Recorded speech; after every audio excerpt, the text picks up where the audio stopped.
Friends, welcome to today's video session, and in this video we will cover important and memory recalled questions of marketing introduction from principle and practices of banking module D. So let us start with question number 1, which says which of the following can be covered by the scope of marketing, यानी कि marketing में दायरे में क्या क्या चीज़ों को cover किया गया है। तो ऑप्शंस है goods and services, events and places, persons and ideas, all of the above. तो मैं आपको ये बताना चाहूँगा कि जो मार्केटिंग का दायरा है अब वो छोटा नहीं है। अब उसमें सिर्फ गुड्स एंड सर्विसेज नहीं आते, बल्कि इसके अलावा इवेंट्स हो गए, प्लेसेस हो गए, पर्सन्स, आइडियाज़, एक्सपीरियंसेस, तो ये सब चीज़ें भी उसमें आती हैं। ओके, तो हमारा आंसर है इसमें, क्योंकि सभी चीज़ें कवर्ड हैं, गुड्स एंड सर्विसेज भी कवर्ड हैं, इवेंट्स एंड प्लेसेस भी कवर्ड होते हैं, इसमें पर्सन्स एंड आइडियाज़ भी कवर होते हैं, then all of the above, that is option D. Okay, the question number 2 says in the process of marketing strategies, the customers' needs, the competitors, trends, etc. are understood as part of which of the following? जो marketing strategies का process है उसमें जो customers क्या चाहते हैं, competitors कैसे हैं, ट्रेंड्स क्या है, उनको किसका पार्ट समझा जाता है? And options are analysis, planning, implementation, control. तो जो एनालिसिस होता है उसमें बेसिकली क्या रहता है, जो भी कस्टमर नीड्स होती हैं उनको हम एनालाइज करते हैं, कंपीटिटर्स होते हैं जो हमारे या ट्रेंड्स होते हैं उनको एनालाइज किया जाता है। ओके, ताकि हम एक मार्केटिंग स्ट्रेटेजी को प्लान कर सकें। So our answer is option A, that is analysis. Question number 3 says the set of marketing tools that a firm uses to pursue its marketing objective is called। वो marketing tool जिसको कोई company या firm use करती है अपने market objectives को pursue करने के लिए, उसको शुरुआत करने के लिए, that is marketing strategy, marketing mix, marketing tools, marketing approach. तो इसका आंसर है market mix, that is option number 2। Because जो मार्केट मिक्स होता है वो सेट ऑफ टूल्स होता है जिसके जरिए बेसिकली जो भी मार्केटिंग ऑब्जेक्टिव्स होते हैं किसी टारगेट मार्केट में उसको हम परस्यू करने के लिए शुरू करते हैं। ओके, सो बहुत से ऐसे जो मार्केटिंग मिक्स टूल्स हैं वो अवेलेबल हैं, जैसे कि हम मैकार्थी के 4Ps की बात करते हैं जिसमें product, price, place and promotion की बात करते हैं। ओके, तो बैंक के पॉइंट ऑफ व्यू से अगर हम देखें तो बेसिकली क्या है कि जो सेलर है उसने बायर के डिसीजन को क्या करना है, इन्फ्लुएंस करना है। एंड ये मार्केटिंग मिक्स टूल्स को हम यूज सर्विसेज में भी कर सकते हैं। ओरिजिनली इनको गुड्स के लिए डेवलप किया गया था, जो हम 4Ps की बात करें मैकार्थी के, ओरिजिनली इनको गुड्स के लिए डेवलप किया गया था, लेकिन इनको हम सर्विसेज के लिए भी यूज कर सकते हैं। So our answer is option B, that is marketing mix. Next question says in marketing mix the concept of 4Ps was developed by, अभी हमने इसके बारे में बात की है। तो मार्केटिंग मिक्स में जो कंसेप्ट है 4Ps का वो किसके द्वारा डेवलप किया गया है? मैकार्थी के द्वारा, फिलिप कॉटलर के द्वारा, एगलर के द्वारा या फिर लैंगार्ड के द्वारा? तो मैकार्थी के द्वारा 4Ps का कंसेप्ट दिया गया है। जैसे मैंने आपको बताया, इन 4Ps में आते हैं product, price, place and promotion. Okay, तो product, price, place and promotion इसमें आते हैं एंड इनको जनरली डेवलप किया गया था गुड्स के लिए, लेकिन अब इन्हें सर्विसेज में भी इस्तेमाल किया जा सकता है। Now let's move to the next question which says in the context of marketing of banking services which of the following statement is not correct। अगर हम बैंकिंग सर्विसेज को मार्केटिंग के कंटेक्स्ट से देखते हैं तो कौन सी स्टेटमेंट करेक्ट नहीं है? फर्स्ट स्टेटमेंट है banks can not exist without the customer. तो बिल्कुल ट्रू है। कोई भी इंस्टीट्यूट है अगर वो मार्केटिंग प्रोसेस कर रही है, अगर कस्टमर ही नहीं है तो वो इंस्टीट्यूट क्या करेगी? तो बिल्कुल करेक्ट है कि बैंक कस्टमर के बिना एग्जिस्ट नहीं कर सकते। That is, social objective of banks represent their development role। जो सोशल ऑब्जेक्टिव है बैंक का वो उनका डेवलपमेंट रोल को रिप्रेजेंट करता है। तो पहली बात क्या है कि सोशल ऑब्जेक्टिव्स होते हैं। सोशल ऑब्जेक्टिव्स बेसिकली किसी भी फर्म या बिजनेस के लिए वो ऑब्जेक्टिव्स हैं जो किसी सोसाइटी के बेनिफिट के लिए अचीव किए जाने जरूरी हैं। ओके, या डिजायर्ड है। तो अगर हम बैंकिंग की बात करते हैं तो जो बैंक है अपना जो सोशल ऑब्जेक्टिव होता है बैंक का, वो उनका डेवलपमेंटल रोल भी बताता है कि बैंक्स को क्यों डेवलप किया गया था। तो जो डेवलपमेंटल रोल है वो सोशल ऑब्जेक्टिव्स के थ्रू ही रिप्रेजेंट किया जाता है बैंक्स का। So this statement is also true. Next option it says objectives of banking services is to deliver the satisfaction to customer. कोई भी सर्विस, चाहे वो बैंकिंग सर्विस हो या कोई भी सर्विस कोई वेंडर है वो प्रोवाइड कर रहा है, तो उसका मेन ऑब्जेक्टिव क्या रहता है कि कस्टमर सेटिस्फेक्शन हो। अगर कस्टमर सेटिस्फेक्शन रहेगी तभी वो पर्सन दोबारा से आपकी सर्विसेज को हायर करेगा। Okay, so objectives of banking services is also to deliver the satisfaction to the customer, so this statement is also true. Statement number 4 says customer satisfaction is not affected by the performance of the employees of the bank. So this statement is false because जो customer satisfaction होती है वो किस तरह की performance है employees की bank में, उससे जरूर इफेक्ट होती है। So we were to know that कौन सी स्टेटमेंट करेक्ट नहीं है। So fourth statement is not correct. Okay, now let's move to the next question which says which of the following is not a characteristic of a physical product. कौन सी जो ऐसी चीज है जो फिजिकल प्रोडक्ट का करेक्टरिस्टिक नहीं है। तो ऑप्शंस को देख लेते हैं। That products are in tangible and intangible form. तो ये जो ऑप्शन है इनटेंजिबल फॉर्म में ये करेक्ट नहीं है, बिकॉज जो प्रोडक्ट होते हैं वो टेंजिबल फॉर्म में होते हैं, यानी कि प्रोडक्ट्स को आप छू सकते हैं, उनको फील कर सकते हैं। ओके, तो नेक्स्ट ऑप्शन भी देख लेते हैं। That is production and distribution are separate from consumption. बिल्कुल जो प्रोडक्शन होती है एंड डिस्ट्रीब्यूशन होती है वो सेपरेट होती है। Third is core value is produced in the factory. In case of products जो कोर वैल्यू होती है किसी भी प्रोडक्ट की, जब वो प्रोडक्ट मैन्युफैक्चर होता है तभी बनती है, जबकि सर्विसेज के केस में जो कोर वैल्यू होती है वो तब होती है जब सर्विस प्रोवाइडर एंड जो कस्टमर है उनके बीच में आपस में इंटरेक्शन होती है। Fourth is can be stored. That is product can be stored for longer period before consumption. तो बिल्कुल सही है, प्रोडक्ट को आप लंबे समय के लिए आप स्टोर कर सकते हैं बिफोर द कंजम्पशन, लेकिन सर्विसेज के केस में ऐसा नहीं होता है। ठीक है, यानी कि सर्विसेज को आप स्टोर करके नहीं रख सकते। सो जो पहली ऑप्शन है that is produced in a tangible and intangible form, ये गलत है, यानी कि प्रोडक्ट्स को इंटेंजिबल फॉर्म में प्रोड्यूस नहीं किया जा सकता। That are services which are rendered in intangible form. So our answer is option A. Now the next question it says based on product which of the following is type of market. Product को ध्यान में रखते हुए कौन सी type की market है। पहला है future market, local market, share market, retail market. तो अगर हम प्रोडक्ट वाइज देखते हैं तो मार्केट जो है वो बेसिकली किस तरह की हो सकती है। कोई बुलियन मार्केट हो सकती है, कैपिटल मार्केट हो सकती है, रियल एस्टेट मार्केट हो सकती है, ठीक है, तो या फिर शेयर मार्केट हो सकती है। सो जो फ्यूचर मार्केट है, लोकल मार्केट है एंड रिटेल मार्केट है, these are incorrect options, because product के हिसाब से अगर हम देखते हैं तो शेयर मार्केट क्या है, बेस्ड ऑन प्रोडक्ट मार्केट है। So C is our answer. Next question it is which of the following is not a type of market based on the nature of the transaction. Transaction को ध्यान में रखते हुए कौन सी जो market है वो टाइप ऑफ मार्केट नहीं है। It is cash market, national market, futures market, spot market. अगर इन ऑप्शंस को हम ध्यान से देखते हैं तो जो कैश मार्केट है, future market and spot market है, ये ट्रांजैक्शन बेस्ड है, जबकि जो नेशनल मार्केट है वो ज्योग्राफी बेस्ड है, यानी कि पूरे नेशन वाइड में है, तो वो क्या है, एक ज्योग्राफी बेस्ड मार्केट है। So this is not the case that we are finding out. So B is our answer. That is national market जो है वो टाइप ऑफ मार्केट नहीं है based on the nature of transaction. Next question it says which of the following can not be a type of market based on the geographical area. अगर हम geographical area के हिसाब से markets को देख रहे हैं तो कौन सी ऑप्शन करेक्ट नहीं है। लोकल मार्केट ज्योग्राफी के हिसाब से है, रिटेल मार्केट ज्योग्राफी के हिसाब से नहीं है, बिकॉज ये किसी एरिया को रिप्रेजेंट नहीं करती। Then it is regional market, ये भी ज्योग्राफिकल बेस्ड है, and national market already we told कि ये ज्योग्राफिकल बेस्ड है। So our answer is option B, that is retail market is not a type of market based on the geographical area.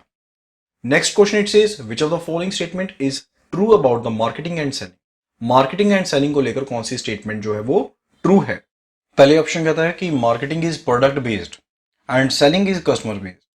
तो ये गलत है, जो marketing है वो कस्टमर बेस्ड होती है। Okay, so first option is wrong. Second option says marketing is oriented towards the needs of the buyer and selling towards the needs of the seller.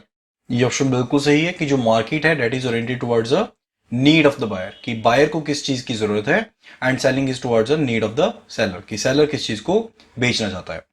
Third it is market encashes profitable opportunity and selling converts the customer needs into such opportunities। तो ये statement भी क्या है, wrong है, because जो selling है उसमें basically क्या होता है, वो प्रोडक्ट ओरिएंटेड होती है। जो सेलिंग होती है वो क्या होती है, प्रोडक्ट ओरिएंटेड होती है, एंड वो प्रॉफिटेबल अपॉर्चुनिटीज को इनकैश करती है। Okay, so our answer is option B, that is marketing is oriented towards the need of the buyer and selling towards the need of the seller. Now next question it says, in present day context, which of the following has been the hub of all activities of the firm? अगर हम आज के हिसाब से देखें तो किसी firm के लिए सभी एक्टिविटीज का हब क्या है? तो कोई भी फर्म है जो किससे चलती है, वो कस्टमर रिलेशन से चलती है। तो कस्टमर रिलेशनशिप को मेंटेन करना, उनको मैनेज करना जो है वो सबसे ज्यादा इंपॉर्टेंट है। सो जो कस्टमर रिलेशनशिप मैनेजमेंट है, that has been the hub of all the activities of the firm. Okay, so now let's move to the next question which says the goods are finally sold along with the an element of services, यानी कि goods को बेचा गया है लेकिन उसमें services का element भी प्रेजेंट है। If there is equal part of the goods and services, अगर उसमें इक्वल पार्ट ऑफ गुड है, यानी कि 50% ही गुड्स हैं जो सेल किए गए हैं, 50% ही सर्विसेज की गई हैं, तो इस तरह के प्रोडक्ट को फिलिप कॉटर के द्वारा क्या कहा गया है? Pure tangible goods products, pure services products, hybrid products, mixed products. तो ऐसे प्रोडक्ट्स जिसमें जो part of goods and services है वो इक्वल रहता है, उसको फिलिप कॉटलर के द्वारा हाइब्रिड प्रोडक्ट कहा गया है। Okay, so our answer is option C. Hybrid product basically वो प्रोडक्ट रहते हैं जिसमें इक्वल पार्ट में गुड्स एंड सर्विसेज प्रेजेंट रहते हैं फाइनल सेल के टाइम पर। Now the next question it says which of the following is not a characteristic of a services as a product? अगर हम सर्विसेज को एज अ प्रोडक्ट देखते हैं तो उसके कौन से कैरेक्टरिस्टिक्स नहीं है? तो इंटेंजिबिलिटी, तो क्या है, कैरेक्टरिस्टिक है ऑलरेडी सर्विसेज का, यानी कि जो भी सर्विसेज रेंडर होती हैं आप उनको फील नहीं कर सकते, ठीक है। देन इट इज इनसेपरेबिलिटी, यानी कि जो सर्विस प्रोवाइडर है एंड कस्टमर है उनको आप अलग अलग वे में नहीं देख सकते हैं। प्रेजेंस ऑफ जो सर्विस प्रोवाइडर है वो बहुत ही ज्यादा जरूरी है। एंड जो प्रोडक्शन होगी एंड रेंडिंग सर्विसेज होगी ओनली जब उन दोनों के बीच में, यानी कि सर्विस प्रोवाइडर के बीच में एंड कस्टमर के बीच में इंटरेक्शन होगी, सिर्फ तभी वो कंप्लीट होगी। Third is homogeneity. होमोजेनिटी जो है वो किसका कैरेक्टरिस्टिक है? प्रोडक्ट का कैरेक्टरिस्टिक है, लेकिन सर्विसेज का कैरेक्टरिस्टिक नहीं है। सो गुड्स का कैरेक्टरिस्टिक है वो, सर्विसेज का कैरेक्टरिस्टिक नहीं है। सो होमोजेनिटी की जगह पर अगर हम देखें तो क्या रहता है कैरेक्टरिस्टिक सर्विसेज का? That is heterogeneity. क्योंकि ये कौन सा एक फैक्ट्री है जिसमें सर्विसेज बन रही हैं, जो सर्विस होगी हर बार उसका जो वैल्यू होगी, उसकी जो परफॉर्मेंस होगी वो अलग अलग होगी, यानी कि जो आउटपुट है सर्विस की वो कभी भी हम स्टैंडर्डाइज नहीं कर सकते। अगर हम कस्टमर के पॉइंट ऑफ व्यू से देखें तो ये बहुत ही डिफिकल्ट रहता है जज करना कि सर्विस परचेज से पहले उसकी क्या वैल्यू थी, क्या परफॉर्मेंस थी एंड अब क्या परफॉर्मेंस है। सो होमोजेनिटी जो है वो कैरेक्टरिस्टिक नहीं है सर्विस का as a product. Then it is perishability.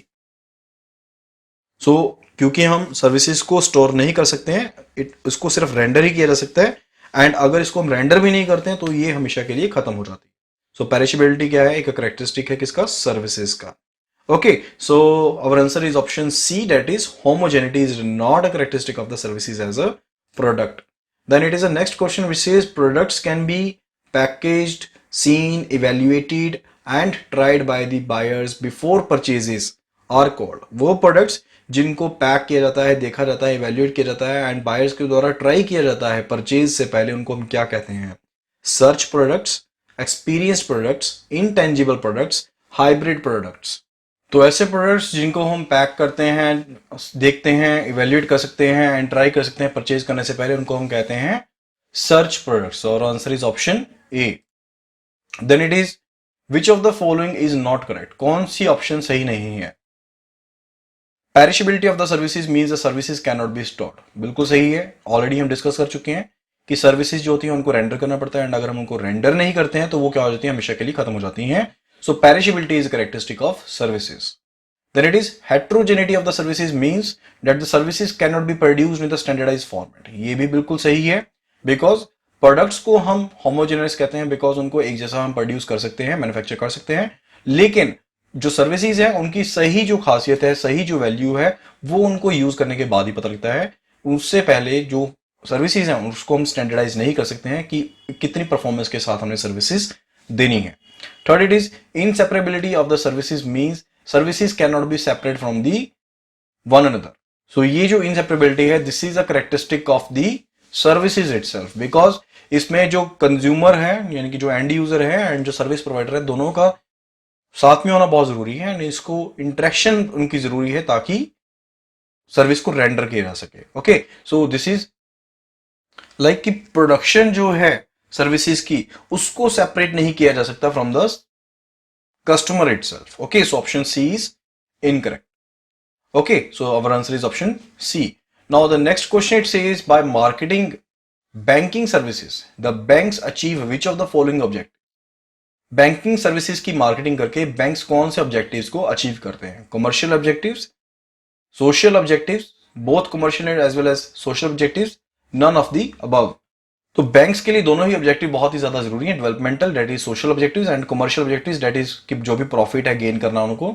ठीक है, तो दोनों ही ऑब्जेक्टिव्स बैंक्स जो है अचीव करते हैं मार्केटिंग बैंकिंग सर्विसेज को करके। ठीक है, तो our answer is option C that is both commercial as well as the social objectives.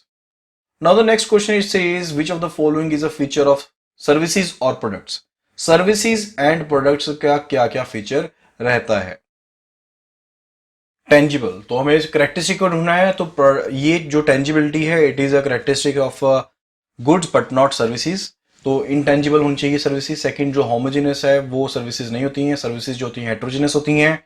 In already हम इनको एक्सप्लेन कर चुके हैं। Then it is production and consumption simultaneously, बिल्कुल करेक्ट है कि जो प्रोडक्शन होगी सर्विसेज की एंड कंजम्पशन होगी सर्विसेज की वो साइमल्टेनियसली होगी क्योंकि इसको स्टोर नहीं किया जा सकता। Okay, then customers do not participate in the production process, this is also not the characteristic of the services. So only option C is correct. So our answer is option C.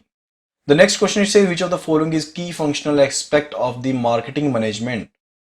So हमें key functional aspect बताना है marketing management का। तो marketing management में basically पहले हम analyze करते हैं, planning करते हैं, उसको implement करते हैं, then control करते हैं उसको। तो चारों ही जो चीजें हैं ये बहुत ही important aspect है इनका marketing management में। So our answer is option D, that is analysis, planning, implementation and control. Then next question it is regarding the 4 P's that are provided by McCarthy and originally ये किसके लिए दिए गए थे? Goods के लिए दिए गए थे, लेकिन इसको सर्विसेज के लिए भी यूज किया जाता है। ओके, तो कौन सा करेक्ट पैटर्न है 4 P's का? 4 P's में क्या क्या चीजें आती हैं? 4 P's में आता है product, price, promotion and place. Product, price, promotion and place. So our answer is option B, that is product, price, place and promotion. So product में बेसिकली क्या रहता है? प्रोडक्ट जो है वो एक बहुत ही बेसिक मार्केटिंग मिक्स टूल है। बैंक जो है वो वेरियस काइंड ऑफ प्रोडक्ट्स को प्रोवाइड करते हैं एंड उनके डिफरेंट फीचर्स भी हो सकते हैं। उनकी डिफरेंट प्रोडक्ट है, उनको डिफरेंट सेगमेंट के कस्टमर्स के लिए यूज करना है, डिफरेंट ज्योग्राफिकल एरियाज में यूज करना है, डिफरेंट इकोनॉमिक सेगमेंट्स के लिए यूज करना है। ठीक है, तो डिफरेंट प्रोडक्ट्स डिफरेंट कस्टमर्स के लिए, डिफरेंट सेगमेंट्स के लिए, डिफरेंट एरियाज के लिए हो सकते हैं। ओके, सो ये बहुत ही बेसिक क्या है, एक मिक्सिंग टूल है। Second, it is the price. जो प्राइस होता है वो भी एक बहुत इंपॉर्टेंट मार्केटिंग मिक्स टूल है एंड प्राइजेस के थ्रू बेसिकली क्या है, हम जो प्रोडक्ट्स प्रोवाइड करते हैं उनका डिफरेंट प्राइसिंग करते हैं। जैसे अगर लोन के लिए प्राइसिंग अलग है, डिपॉजिट के लिए अलग है, अलग सर्विसेज के लिए कोई लॉकर रेंट है या किसी तरह की सर्विसेज है, आप उनके लिए अलग से चार्जेस ले रहे हैं या इनकी प्राइसिंग कर रहे हैं। ठीक है, तो बेसिकली प्राइसिंग के थ्रू हम जो हमारे एग्जिस्टिंग कस्टमर्स हैं उनको रिटेन कर सकते हैं, नए कस्टमर्स को अट्रैक्ट कर सकते हैं एंड साथ ही साथ हम बेनिफिट अपना रेवेन्यू भी अर्न कर सकते हैं। ओके, जिसके थ्रू हम अपने जो कॉपरेटिव ऑब्जेक्टिव्स हैं उनको भी अचीव करेंगे। सो सोशल ऑब्जेक्टिव तो हमने अचीव किया, लेकिन साथ में प्राइसिंग करके रख के अलग अलग प्रोडक्ट्स के लिए अलग अलग प्राइसिंग रख के हम अपने कॉपरेटिव जो हमारे ऑब्जेक्टिव्स हैं, कॉर्पोरेटिव ऑब्जेक्टिव्स हैं, उनको भी अचीव कर सकते हैं। Then it is a place. Place जो है वो एक मार्केटिंग मिक्स टूल, वो भी एक मार्केटिंग मिक्स टूल है जिसमें जो बैंक्स है बेसिकली वो अलग अलग जगह पर अपनी जो सर्विसेज है वो प्रोवाइड कर सकते हैं, उनको डिलीवर कर सकते हैं सर्विसेज को। क्योंकि अब हम इंफॉर्मेशन टेक्नोलॉजी को भी यूज कर सकते हैं, तो जो बैंक है उन्होंने जियोग्राफिकल एरिया को साइड पर रखकर अपनी जो रीच है, अपनी जो फिजिकल बाउंड्रीज है, उनको काफी हद तक फैला लिया। पहले क्या होता था, कोई इंफॉर्मेशन टेक्नोलॉजी नहीं थी, इंटरनेट नहीं था, टेलीफोन नहीं था, तो बेसिकली आप एक ही जगह पर बाउंड रहते थे कि अगर वहां पर आपका अकाउंट है तो वहीं पर जाकर आप ऑपरेट कर सकते हैं। लेकिन अब जब से सीबीएस मोड आया है, ठीक है, तो बेसिकली आप कहीं पर भी जाकर ऑपरेशंस कर सकते हैं, अपने अकाउंट ऑपरेशंस कर सकते हैं सेम बैंक में। ओके, एंड इसके अलावा अगर अपने ट्रांसफर करने हैं तो दायरा जो है, कहने की बात है, जो दायरा है वो बेसिकली काफी ज्यादा इंक्रीज हो गया है। Then it is a promotion marketing tool. तो प्रमोशन जो बेसिकली है उसमें अगर हम बैंक के पॉइंट ऑफ व्यू से देखें तो बैंक अपनी सर्विसेज को क्या करते हैं, प्रमोट करते हैं, अपने प्रोडक्ट्स को प्रमोट करते हैं ताकि वो अपने एग्जिस्टिंग कस्टमर्स को तो रिटेन करें ही करें, नए प्रोडक्ट्स को एग्जिस्टिंग कस्टमर्स को भी सेल करें, नए कस्टमर्स को भी क्या करें, अपने पुराने प्रोडक्ट्स भी बेचें, अपने नए प्रोडक्ट्स भी बेचें। तो वो किसके थ्रू हो पा रहा है, प्रमोशन के थ्रू हो पा रहा है। सो मैकार्थी के जो 4 P's है उसमें क्या क्या आते हैं, product, price, place and promotion. So our answer is option B. So these were few important questions of the chapter 1 of marketing.